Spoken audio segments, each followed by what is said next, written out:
Praise the Lord. आप ये नहीं जानते हैं कि कल आपका क्या होगा। आपका जीवन एक कुहरा मात्र है जो एक क्षण दिखाई देकर लुप्त हो जाता है। आप ये नहीं जानते हैं कि कल आपका क्या हाल होगा। आपका जीवन एक कुहरा मात्र है जो एक क्षण दिखाई देकर लुप्त हो जाता है। याकूब का पत्र अध्याय 4 पद संज्ञा 14। Letter of saint James chapter 4:14। प्यारे भाई और बहनों, इस अवसर पर मैं खेद व्यक्त करना चाहता हूं कि बीते कुछ दिनों में दैनिक आहार आपके पास में पहुंचा नहीं पाया।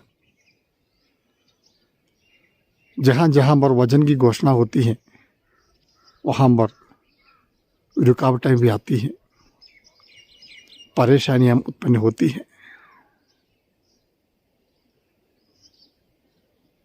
मेरा मोबाइल भी नष्ट हो गया था, लेकिन कल प्रभु की दया से वो वापस मिल गया। इसलिए मैं आज आप तक ये वचन पहुंचा पा रहा हूँ। हम प्रभु को धन्यवाद देते हैं। हालेलुया। वचन की ओर हम लौटते हैं। प्रभु के वचन में बताया गया है कि कल हमारा क्या होगा, क्या हाल होगा, ये हम नहीं बता सकते हैं, क्योंकि हमारे जीवन एक कुहरा मात्र है।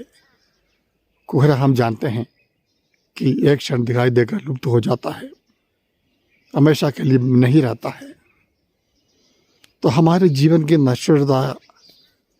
नश्वरता के बारे में हमें सोचना चाहिए। प्रभु ये कहता है स्तोत्र संज्ञा भजन संहिता 90:10 में हम इस प्रकार पढ़ते हैं, मनुष्य की आयु की अवधि 70 बरस है, अगर स्वास्थ्य अच्छा हो तो 80 बरस। मनुष्य की आयु की अवधि 70 बरस है, अगर स्वास्थ्य अच्छा हो तो 80 बरस। देखिए हमारा जीवन कितना क्षणिक है, नश्वर है। हम नहीं जानते हैं कि कितना दिन तक हम जीवित रहेंगे।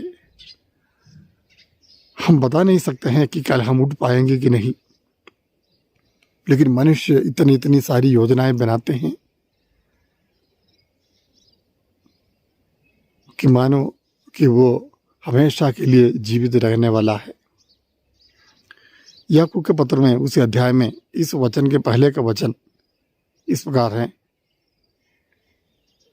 अब लोग कहते हैं कि कल हम अमुक नगर जाएंगे या परसों अमुक नगर जाएंगे, वहाँ व्यापार करके धन कमाएंगे।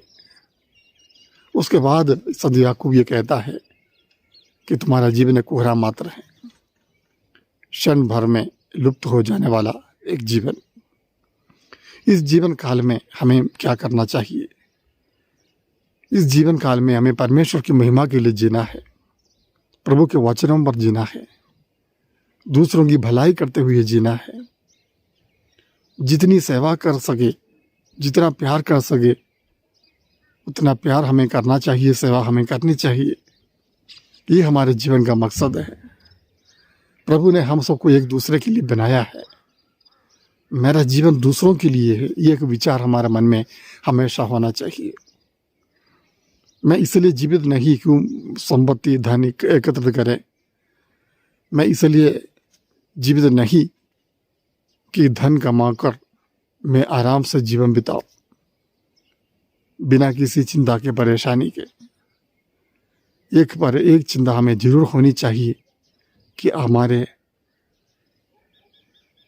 इटर्नल लाइफ या अनंत काल या मृत्यु के बाद का जो जीवन है, उस जीवन के बारे में हमें सोचना चाहिए। वही हमारा सच्चा जीवन है। यहाँ पर हम उसकी तैयारी में लगे रहते हैं, तो मृत्यु के बाद जो अनंत जीवन हमें प्राप्त होने वाला है, उस अनंत जीवन को पाने की एक लगाव एक परिश्रम हर एक विश्वासी के जीवन में होना चाहिए। तो आइए आज के इस वचन को हम हृदय से स्वीकार करें और प्रार्थना करें। धन्यवाद परमेश्वर आज के इस वचन के लिए। हम जानते हैं हमारे जीवन कितना नश्वर है, लेकिन अक्सर हम इस सच्चाई को भूलते हुए इस दुनिया में, इस संसार में सब कुछ बटोरने के प्रयास में लगे रहते हैं, धन कमाने के प्रयास में लगे रहते हैं। हम अपने लिए, अपने आने वाली पीढ़ी के लिए योजनाएं बनाते हैं, लेकिन प्रभु हम जानते हैं कि हमारा वर्तमान, हमारा भविष्य सब आपके हाथों में है। आप ही हमारे लिए योजना बनाने वाला, हमारा मार्गदर्शन करने वाला परमेश्वर।